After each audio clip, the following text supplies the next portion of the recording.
Reading Martin Heidegger's work is no easy task. His books are often a frustrating maze of specialized terminology and obscure concepts, but if you keep navigating, what you'll find is a philosopher attempting to grapple with the nature of being and shine a light on the puzzling and existentially terrifying essence of human self-awareness. In his essay, What is Metaphysics?, Heidegger manages to capture what it means to be a conscious, self-aware entity capable of peering into the fabric of existence and unveiling a world shrouded in mystery. This essay isn't at all easy to understand, but I'm making this video with the hope of providing an easily graspable explanation, and if you do understand this video, you will have gained a profound phenomenological insight.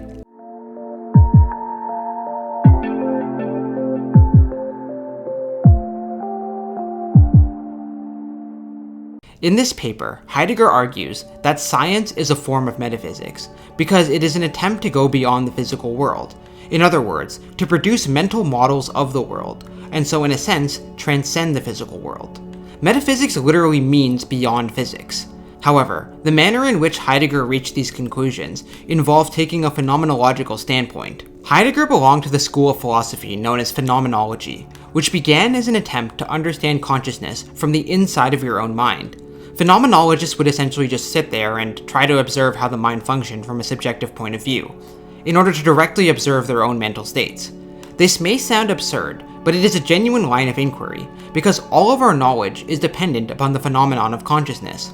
Therefore, understanding consciousness from a phenomenological, aka a subjective point of view, will give us clues as to how it is possible to understand anything at all, and this essay gives us hints about the structure of subjective consciousness and the necessary conditions for its existence. Before we begin, however, we will need to define some terms. Heidegger found it necessary to clearly define the concepts he described, as using language to differentiate and delineate what we mean allows our minds to approach these concepts in a renewed light. Beings. Heidegger uses the word being a lot. Being with a capital B refers to the fundamental ground of existence, from which everything arises. It encompasses the underlying essence of reality that makes anything and everything possible. Beings with a lowercase b refers to the individual entities that exist within being as a whole. Anything that exists is a being. You and I are beings, and so are animals and plants. But the organs of an animal are beings, since they too exist. And so are the cells that make up those organs, and the molecules that make up those cells. Even ideas are beings, since they exist, even if so only inside our minds. Dazine. Dazine is a particular type of being, which is characteristic of humans, and is what distinguishes us from most other animals. I say most because there could be possible exceptions, but the vast majority of animals aren't like us. Dazine is the type of being that is capable of understanding other beings and attempts to reveal them. It is essentially the fact that we can be conscious of the nature of the world, including ourselves. It allows us to go from the known to the unknown, say for example, knowing the laws of physics. In fact, Dazine is strongly associated with the fact that we are aware of our own existence, and this awareness gives us the ability to become aware of other things.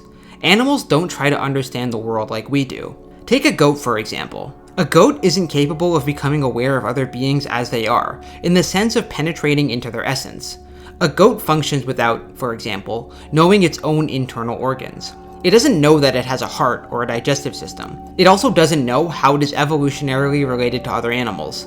This isn't to say that the goat doesn't know anything at all. For example, it can probably tell whether a thing is another goat or a predator, or it can tell the difference between night and day, but it doesn't know this as something explicit. Rather, this is something encoded within the goat's unconscious mind. We, as Dazine, do attempt to illuminate the world around us in a conscious and explicit manner, and so we can understand other beings.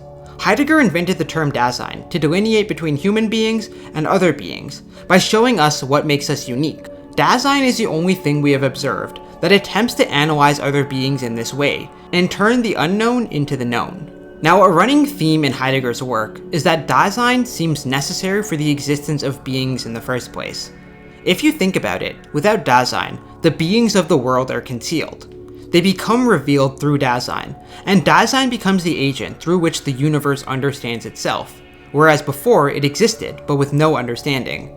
In Heidegger's view, Dazine is what allows beings to exist as beings. Our minds play a role in defining the boundaries between things, and thus enabling them to stand out as beings. As humans, we attempt to understand the world around us, and gain insights into how it functions. we attempt to throw light upon various facets of existence, which is achieved through the diverse disciplines we have invented, such as philosophy, history, biology, or astronomy. But we also do this on a day-to-day basis when we interpret the world around us. In the essay, Heidegger notes that each discipline or science presupposes the existence of beings in the outer world which can be studied, examined, and understood. Biology assumes that there are living beings, and that we can understand these beings.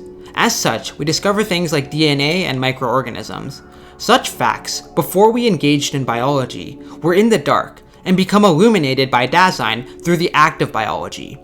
Therefore, the human mind as Dazine is an important agent in understanding other beings, and science as an endeavor only exists because of the existence of Dazine.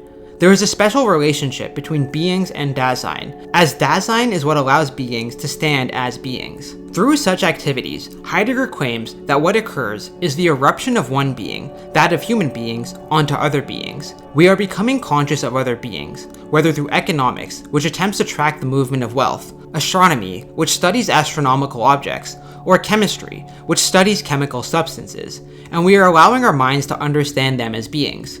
In this pursuit, nothing less transpires than the eruption of one being called man into the whole of beings, indeed in such a way that in and through this eruption, beings break open and show what they are and how they are. The eruption that breaks open in its way helps beings above all to themselves. The way in which scientists orient themselves is based on what they are studying, but notice that all such sciences are based on what we believe to be actual beings and nothing besides. This is where we need to define another term. In German, das Nichts. In English, literally, the nothing. In Heidegger's early work, this concept was very closely associated with death, since death, as the cessation of being, is the ultimate expression of the nothing. We all experience the nothing regularly.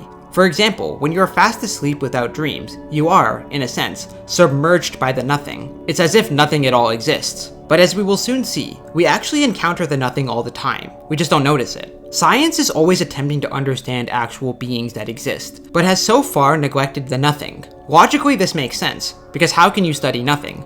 To study nothing would be to treat it as though it were something. In fact, we can go further and tentatively argue that the nothing doesn't even exist. Even the vacuum of space is still technically something, and we need to treat it like something, like a being, if we want to study it.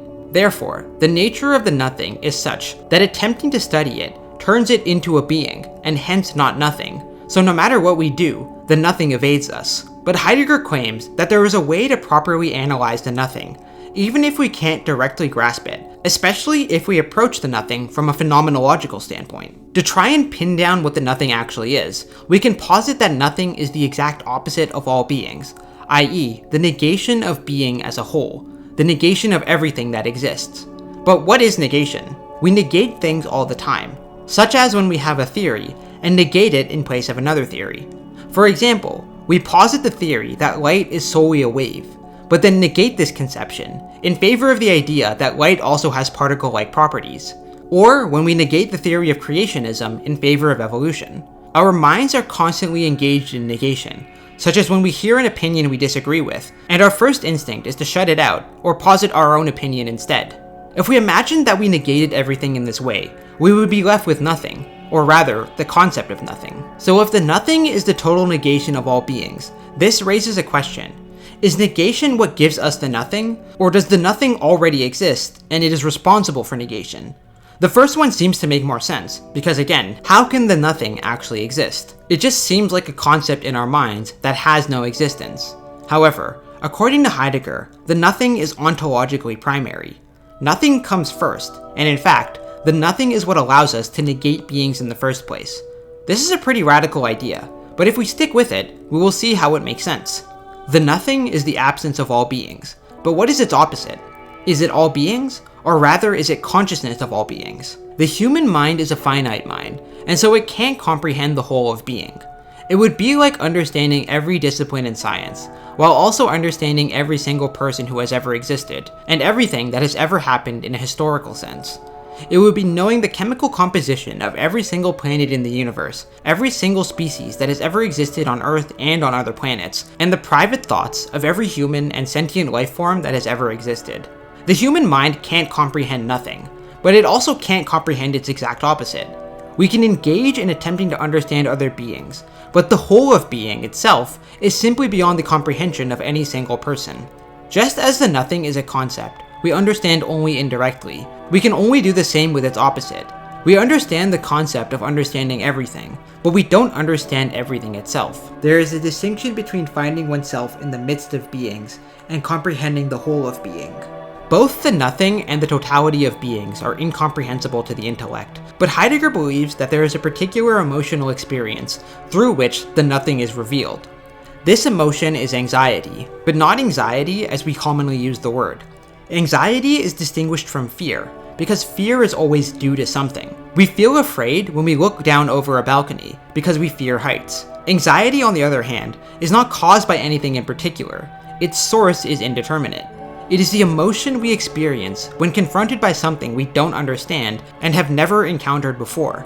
Heidegger associates anxiety with the German word Unheimlichkeit, which is the feeling of uncanniness in the face of the unknown. In anxiety, we feel uncertain because the being we are confronting remains unconscious and beyond our intellect. Whenever Dazine experiences this anxiety, it is because whatever it is confronted with can't stand as a being in the normal way, because we can't get a hold of it. It induces a sense of being slipping away from us. That is why these pictures produce the sensation of anxiety, because our minds don't immediately grasp what we are seeing as any particular being. And so phenomenologically, we are, at least for a moment, encountering the nothing. This sensation of anxiety reveals the nothing, not in a way that is graspable by the intellect, but in a way that is felt. When experiencing this type of anxiety, we experience the nothing, and immediately attempt to fill the void with a conscious conception. In other words, we try to negate whatever it is that produced the anxiety and turn it into a being that we actually understand. Dazine itself emerges from a state of anxiety, which turns the world into beings which we understand in order to dissipate the anxiety. The sensation of anxiety reveals that the nothing is actually in union with beings as a whole. It is the state of beings before we have had a chance to understand them. This is hard to wrap our minds around, but let's think about it like this. What is the universe before Dazine, i.e., before the conscious discrimination of which the human intellect is capable? It can be described as beings as a whole, but beings only really stand out as beings through Dazine. Heidegger makes it clear that the human intellect is a vital part of this equation, since we as humans are doing the philosophy, and philosophy can't proceed without humans to do the philosophizing. In a similar way, beings kind of don't exist unless there are Dazines which can apprehend them as beings. Until our consciousness illuminates these beings, they exist in the dark, almost like they are nothing at all. It's similar to claiming that the words in a book don't exist until we read them. Until we open the book, the words are in union with nothing. Our minds decide where to carve up the universe and thereby distinguish beings from each other. For example, we can view this as two distinct people or one married couple. We can view a society in terms of its individual members, but we can also view the whole as a kind of complex organism composed of many people. We can even view all life on Earth as belonging to the same superorganism, or even the entire universe as a single unitary entity. It is Dazine which decides where to draw the boundaries between beings, so that they stand out as beings, and they can only stand as beings when they are consciously carved apart from the whole. And before we engage in this process of differentiation, beings as a whole are in union with the nothing, and from our phenomenological perspective, they essentially are nothing. This nothing, which exists in the outer world, becomes something when we try to understand it. So let's take this example. If you have not recently had a blood test, you won't currently know the levels of sugars and other important molecules in your blood. This belongs to the realm of the unknown, and so long as it remains here, it is almost like nothing. Once we investigate it, it becomes something, i.e. a reading on a blood test. You might be saying to yourself, well, the blood itself is still something, even if it's unknown. This is technically true, which is why Heidegger says that nothing is in union with beings as a whole. Remember, we can't comprehend all of being simultaneously. We can only comprehend a few beings at any one time. And what we don't comprehend becomes obscured. It recedes into the darkness of the nothing, until the light of consciousness illuminates it again. Furthermore, we as Dazine decide what the reading on the blood test means. We give names to these particular molecules, and use our models to understand them. And so these beings are really only beings in the context of Dazine's relationship with them.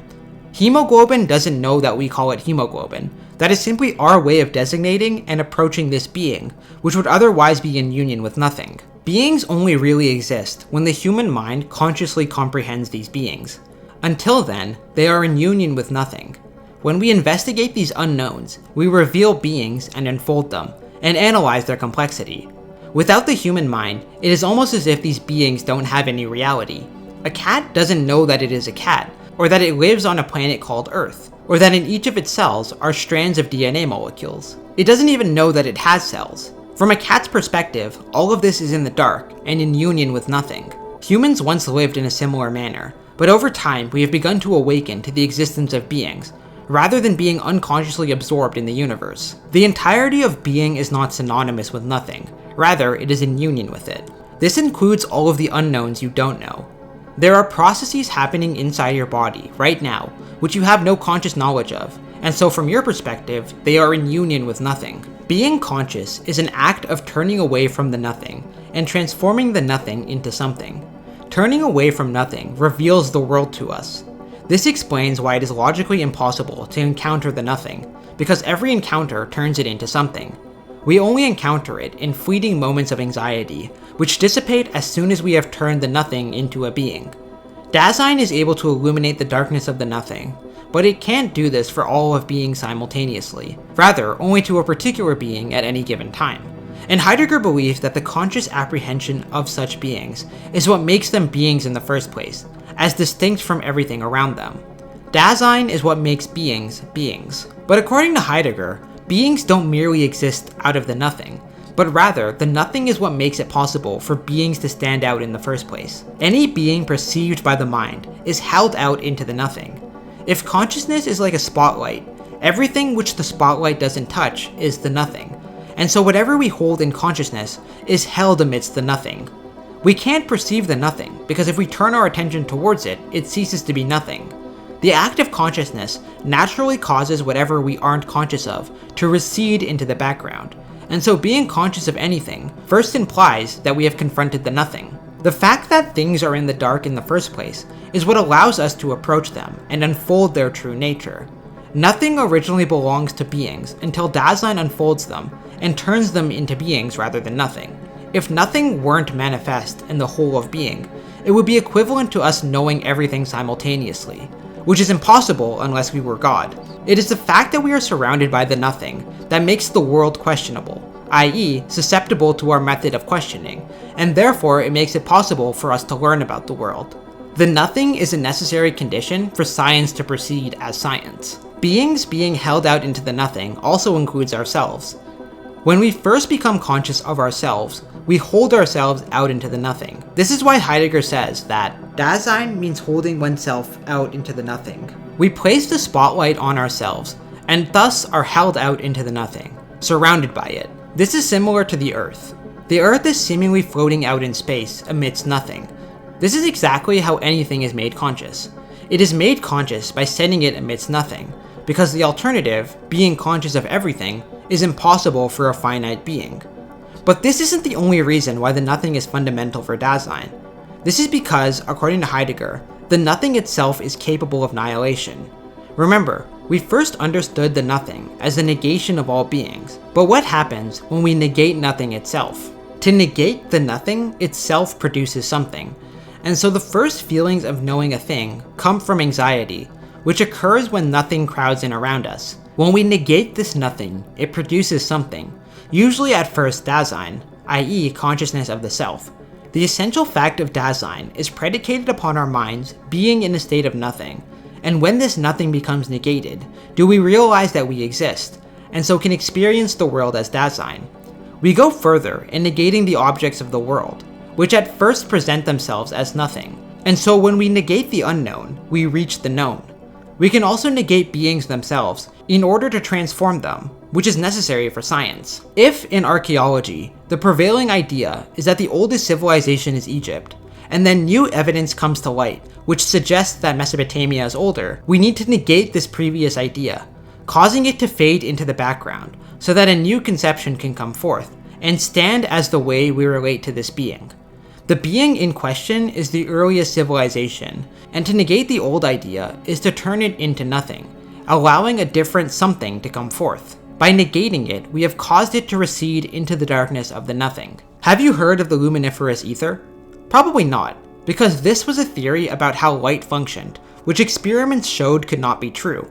This idea, when it is first posited, comes to the forefront, but when we find out it's wrong, we negate it so that a different concept can come forth. Negating this idea is pushing it into the background, into obscurity, into nothing. It is well known that the universe is expanding, but what this really means is that the empty space between different parts of the universe is growing. This is very similar to how Heidegger conceptualizes the nothing. The nothing has a repulsive capacity.